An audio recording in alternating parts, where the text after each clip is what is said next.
Bonjour Laurine Bottin. Bonjour, Donc vous êtes orthoptiste, bien c'est ça? ça, c'est ça. Merci de m'inviter aujourd'hui pour la Et visio. merci à vous aussi. Donc j'avais envie de vous interviewer parce que je vais faire un dossier sur la vue pour l'enfant. Et je sais qu'il y a trois grands professionnels qui travaillent dans le monde de la vue pour l'enfant. C'est l'orthoptiste, l'ophtalmologue et l'opticien. Et moi, je me souviens quand j'étais plus petit, plus jeune, je confondais souvent les trois. Déjà, même orthoptiste, c'est un métier que je connaissais même pas il y a quelques années de ça, avant d'avoir des enfants moi-même. Donc, ben, premièrement, est-ce que vous pouvez vous présenter et nous dire un petit peu quel est votre métier et votre parcours, comment est-ce que vous en êtes arrivé là, etc. C'est ça, donc moi j'ai commencé après, le bac du coup à faire un BTS opticien, après j'ai fait donc une licence pour approfondir justement, tout ce qui était le mécanisme des yeux. Donc je fais une licence en optométrie, c'est tout ce qui va être les examens de vue, justement les mécanismes et aussi en contactologie, donc les lentilles de contact.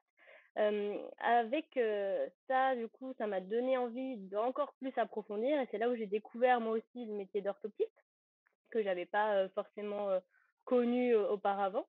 Et donc là, j'ai fait du coup, les 3 ans pour l'école d'orthoptie et là, je suis installée en libéral depuis, un peu plus de 3 ans maintenant.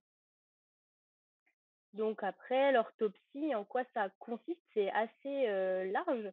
La première chose, ça va être effectivement tout ce qui est, bilan. Donc c'est comme je vous disais, très, très large. Ça va être aussi bien des tout petits, ça on va l'évoquer, jusqu'aux, adultes et personnes âgées.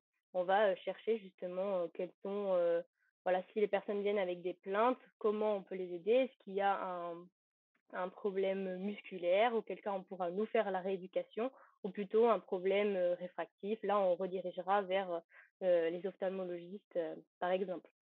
Donc, Alors, à partir, oui. est-ce que, quelles sont les différences fondamentales entre un ophtalmologue et un orthoptiste? Est-ce que, la comparaison entre un docteur et un kiné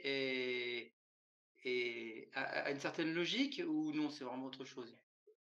C'est assez, complémentaire dans certains cas. L'ophtalmologue va effectivement, comme il est docteur, chercher, bah, les pathologies, faire les suivis, les opérations, les chirurgies, déceler voilà les problèmes, que ça soit les problèmes de vue, ou, les problèmes, pathologiques de rétine, de cornée.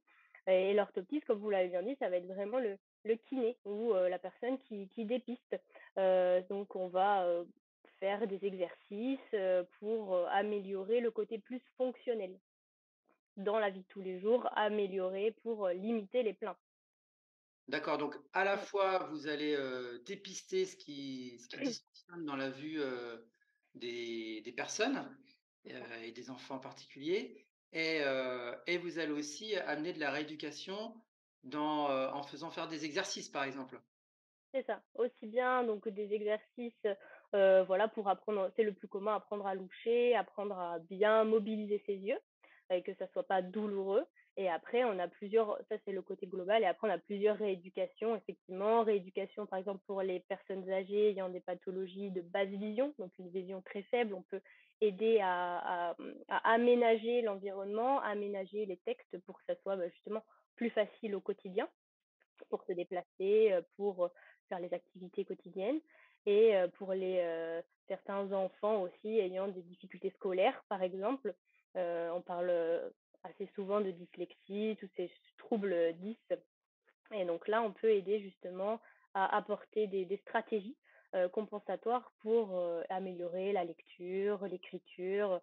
Donc il n'y a pas que nous effectivement, c'est toute, une sphère, pluridisciplinaire avec les orthophonistes et cetera. Mais, on peut, aider un petit peu dans voilà, c'est vraiment le côté fonctionnel, améliorer, la, améliorer comment les, comment utiliser ses yeux et faciliter les tâches, oui, quotidiennes. Mmh.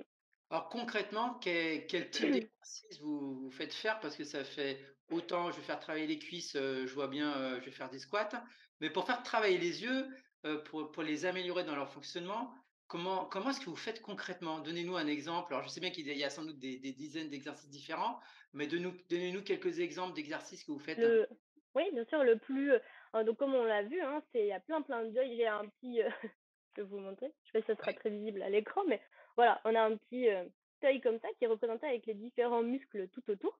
Donc comme on voit effectivement pour mobiliser l'œil, rien que lorsque je regarde droit devant ou que je vais regarder sur le côté, ça va mobiliser pas mal de muscles tout autour. Et donc effectivement, comme le kiné, on va essayer de les rééduquer. Donc en faisant des mouvements effectivement de gauche à droite, de haut et bas, en diagonale, et les mouvements des deux yeux conjugués, donc les deux yeux en même temps pour justement apprendre à loucher, etc. Ça, c'est la base effectivement pour que déjà la mobilité oculaire soit fluide et pas pénalisante, enfin pas gênante, on va dire, dans la vie de tous les jours. Et après, on va travailler sur des supports. Donc, soit sur papier pour essayer de, par exemple, je reprends le cas des enfants en difficulté scolaire pour pas qu'ils sautent de ligne, pour pas qu'ils oublient des mots. Donc là, ça va être des papiers où il faudra, comme des Où est Charlie, en fait, on travaille beaucoup là-dessus, sur Ouais, tout ce qui est le repérage. Donc d'accord. voilà un petit peu. Et maintenant, il y a des outils aussi modernes, ça évolue hein, tout le temps. Par exemple, là, on a des casques aussi à réalité virtuelle qui nous permettent maintenant Ah oui, voilà, de programmer justement dans l'espace ces mouvements oculaires dont je vous parlais au début et d'autres mouvements pour, toujours pareil, faciliter les mouvements et que ça soit beaucoup plus confortable. Donc, on a plein d'outils maintenant, même des logiciels sur ordinateur, etc., qui sont mis à notre disposition. Ça évolue tout le temps le et métier d'orthoptiste maintenant, c'est un métier, enfin, c'est vraiment un métier moderne. qui évolue avec son temps, qui est high-tech C'est ça, finalement avec casque de vidéo, c'est ça. virtuelle, et des outils, modernes. D'ailleurs, est-ce qu'il y a une spécialité quand on est, orthoptiste on peut se spécialiser pour les enfants ou pas nécessairement, c'est de base? Alors, il y a pas, la formation initiale est très, variable comme je vous disais, hein. On peut, dépister, faire des bilans à tout âge, donc il y a pas réellement de spécialité, à la suite de ça. Par contre, on peut effectivement faire des formations. On a pas mal, de groupes, qui peuvent nous former sur l'année, et aussi il y a des DU qui nous sont ouverts. Par exemple, des DU sur, les troubles neurovisuels, l'autisme, la basse vision. Donc il y a pas réellement de spécialité, mais on peut effectivement se former après le diplôme pour, D'accord. approfondir les connaissances, effectivement. Sur des diplômes, donc DU, c'est diplôme universitaire, Oui, voilà, on donc vous en a pouvez certains. avoir des Mmh, spécialités, diplôme universitaire. Alors mmh. concrètement, à partir de quel âge doit-on se préoccuper de la vue de son enfant? Parce que quand Bah, il est les pro tout bébé, c'est compliqué de savoir si son enfant voit bien ou pas.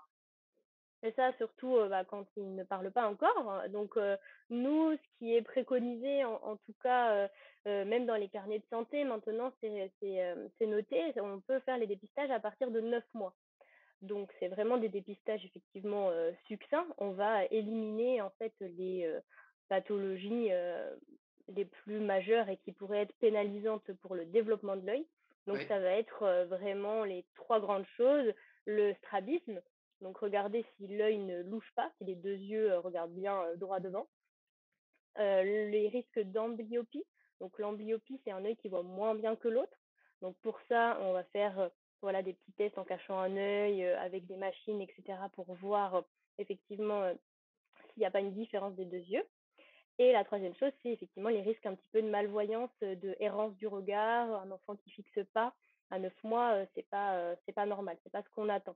Donc ça va être les 3 grandes choses qu'on vérifie à cet âge-là, et auquel faut-il consulter obligatoirement ou c'est des tests qu'on peut faire nous en tant que parents à la maison? Alors, on peut effectivement, faire ça. Après, les tests qu'on peut faire à la maison, effectivement, comme je vous disais, ça va être cacher un œil. Nous, on dit souvent, voilà, le jeu du pirate, même pour les un petit peu plus grands, où justement, on va, en cachant un œil, regarder, voilà, tendre à l'enfant un objet d'un côté, de l'autre, pour voir, si, il arrive toujours à l'apprécier, à le prendre, voir s'il n'y a pas de différence entre les 2. Si, par exemple, il l'enlève pas à la main ou il ne s'agace pas en cachant un œil et l'autre, il n'y a pas de réaction. Après, pour D'accord, tout ce qui est strabisme, effectivement, il y en a qui se voient, mais il y en a qui ne se voient pas forcément parce qu'ils sont assez légers. Donc, la préconisation, effectivement, c'est entre 9 mois et 1 an pour les premiers bilans quand il y a des antécédents dans la famille, donc des antécédents bah, justement de strabisme, de lunettes, de pathologies oculaires. Et sinon, effectivement, au cours de la première année, c'est quand même bien dans l'ensemble de faire un premier bilan. Certains pédiatres le font maintenant, donc voilà, ça va Ouais, être, c'est ce que je vais vous demander. Qui fait le bilan? Est-ce que c'est il faut aller voir le pédiatre? Il faut aller voir un ophtalmologue, un orthoptiste? Quel ouais. est le chemin finalement, le meilleur chemin? Donc comme je vous disais, certains pédiatres le font. Nous, à Bordeaux, on est, quand même assez bien lotis parce qu'il y a, des pédiatres qui font les tests, qui ont les machines effectivement, pour, dépister tout ça, mais d'autres, pas tout le monde l'ont. Et c'est vrai que maintenant, parfois les enfants ne sont pas suivis par des pédiatres, mais par des médecins généralistes aussi, des médecins de famille. Donc mieux, en tout cas, c'est les orthoptistes qui sont habilités à faire les premiers bilans de dépistage. Et si on remarque quelque chose, là, par contre, on enverra effectivement chez l'ophtalmologue pour un contrôle plus poussé et voir, D'accord, donc effectivement, qu'est-ce on qu'il est. peut Mais en aussi dépistage, on va dire, pas de première intention, l'orthoptiste, suffit effectivement. ah d'accord, très bien et Et comment c'est tous ouais les et nous, orthoptistes on oriente. ce premier dépistage? En Tous tout le cas, font? tout le monde est habilité à le Donc faire. donc on peut aller voir un orthoptiste directement sans passer par son médecin généraliste? Donc ça, c'est un peu la petite nouveauté de cette année au niveau de la Ah législation, du coup. Parce qu'effectivement, nous, on dépendait d'une ordonnance, comme, oui, nous sommes une profession paramédicale et donc à partir de cette année, on peut avoir un accès direct, donc c'est-à-dire sans ordonnance du médecin, pour faire justement ces dépistages. Donc le premier va être entre 9 et 15 mois, donc là où on a accès direct, avec bien sûr prise en charge par la sécurité sociale et la mutuelle, hein. Il y a pas de dépassement, pour oui, les familles. il y a pas de malus, le fait qu'on passe directement vous Pas voir du tout, sans pas du tout. passer au cont maintenant C'est justement c'est le but, autorisé. voilà, c'est justement le but de cette, nouvelle loi, pour que les dépistages, justement de masse et de tout le monde soient ouverts et en termes de préventif, en fait. Bah, ça, c'est Donc super. c'est Donc là, voilà, c'est on ça. passe le message à tous les parents donc qui ont des enfants entre 9 Donc il y a et 2 âges effectivement, il y a 9 et 15 mois et aussi entre 2 ans et demi et 5 ans, et donc là, pour ils ont les un un peu plus dépistage grands. gratuit finalement. Voilà, c'est ça, remboursé en totalité et sans, Bien, ordonnance, du d'un médecin. Alors d'accord. bien sûr, si vous avez un doute, enfin s'il y a un doute entre 15 mois et 2 ans et demi, on peut consulter quand même, c'est juste qu'il faut Oui, une ordonnance. Faut pas, ah se là, il dire: faut «On une attend», ordonnance à ce moment-là, hein. d'accord. Voilà, c'est ça. D'accord, très bien. Oui, on va pas aller chez l'orthoptiste, tous les 3 mois quoi. Non, non, non, non, mais voilà, faut pas hésiter, et donc c'est le but effectivement de faire, bah, comme je vous disais, autour des 1 an, le 1er, dépistage et ensuite autour des, 1res années de scolarité, 3 4 ans, de faire, un premier ou un second dépistage, si besoin. Maintenant aussi par rapport à tout ça, il y a aussi des dépistages, dans les écoles qui se font justement autour des 3 ans, des petites sections. Donc là, moi, je fais partie d'une association qui fait, ça, qui est en lien avec, le département de la Gironde pour justement, faire des dépistages chez les petites sections directement dans les écoles. Donc c'est pas un bilan complet, mais ça va nous permettre d'éviter, bah, les 3 éléments que je vous ai évoqués, déjà tout à l'heure.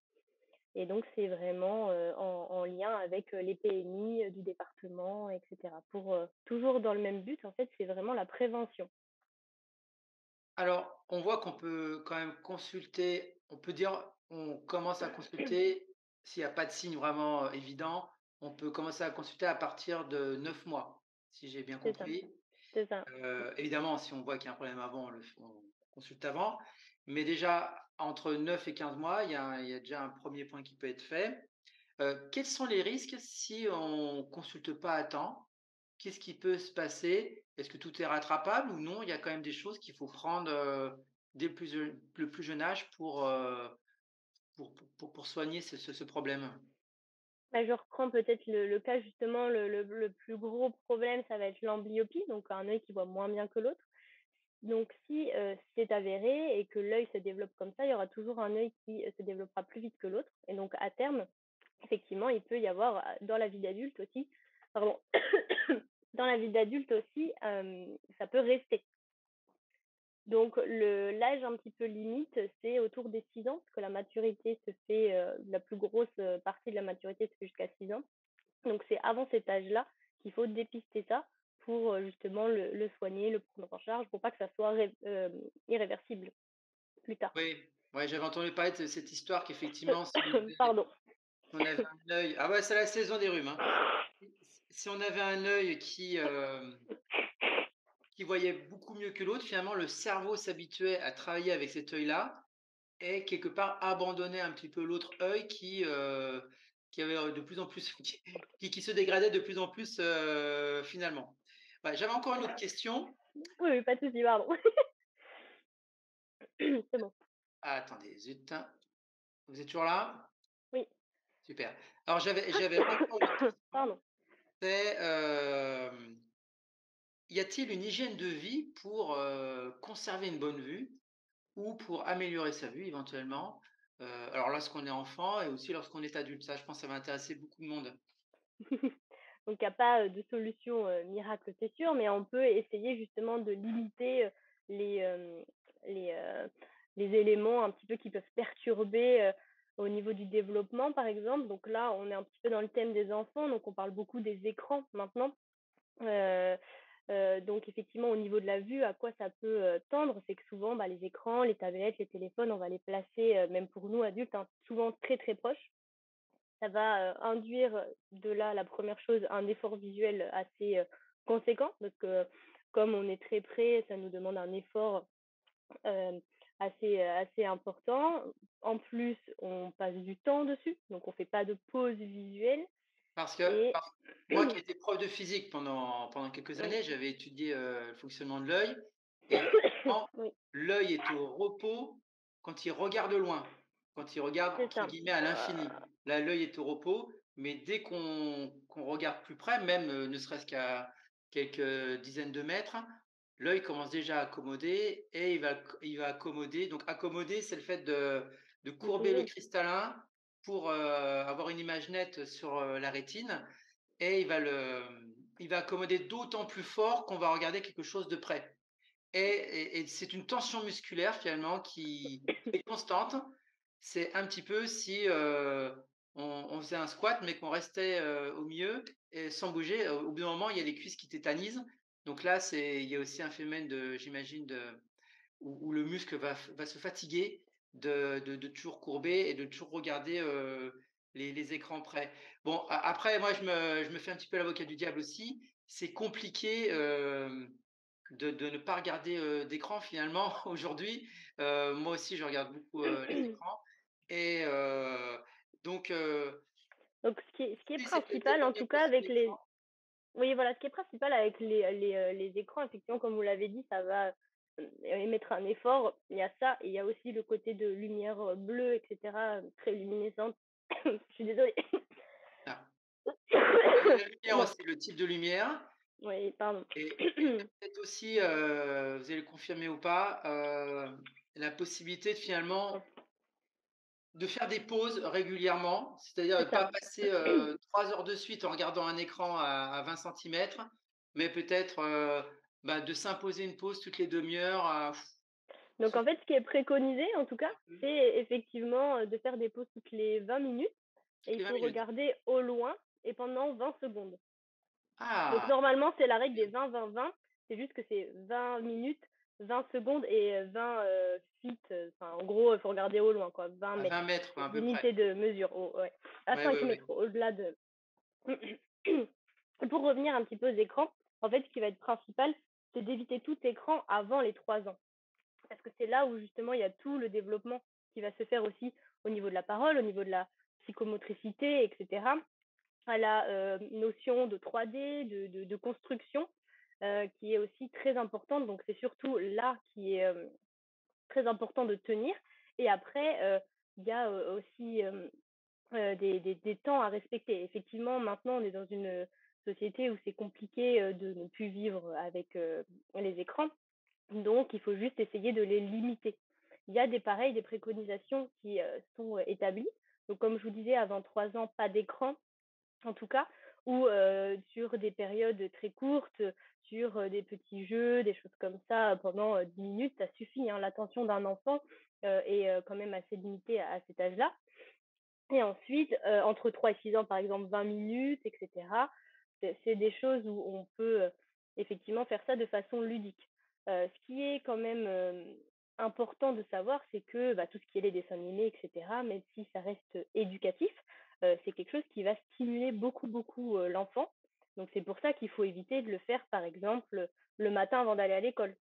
Parce qu'ils vont tout donner au niveau de leur attention, et tout ça Ah oui, sur, et oui, c'est donc ça. c'est une Souvent, mauvaise c'est idée là où on le met. le téléphone dans Oui, la le petit voiture quand on voilà, ou le l'emmène? petit déjeuner, on met la télé. Ça, c'est pas l'idéal effectivement, parce qu'effectivement, ça va, pomper un petit peu toute l'attention. Il y a beaucoup d'images, beaucoup de choses qui bougent et donc c'est ça qui va, perturber un petit peu pour après rester concentré sur la suite de la matinée et de la journée. Ça et la deuxième chose aussi qui est importante, normalement, c'est pas l'écran juste avant, le coucher. Pour les mêmes raisons, parce que ça stimule et cetera et forcément après pour le sommeil et l'endormissement, c'est un peu compliqué.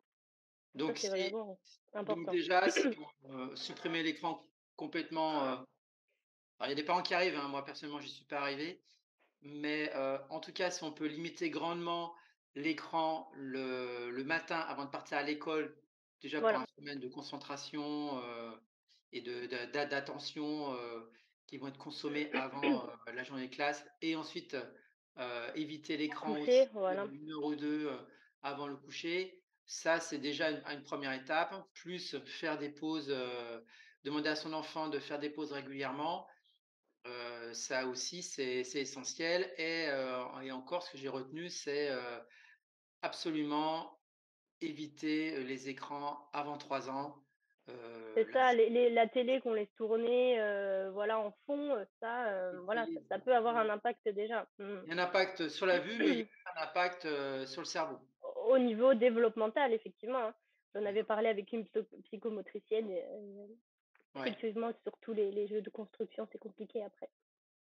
Eh bien, merci beaucoup, pour, Pardon. cet entretien, heu, Désolée, hein. madame Botin. Donc, vous êtes orthoptiste et vous nous avez donné des bons conseils pour, Pardon. surveiller et bien éduquer nos enfants avec la vue. Je vous souhaite une très bonne journée. Au revoir. Merci, au revoir, merci.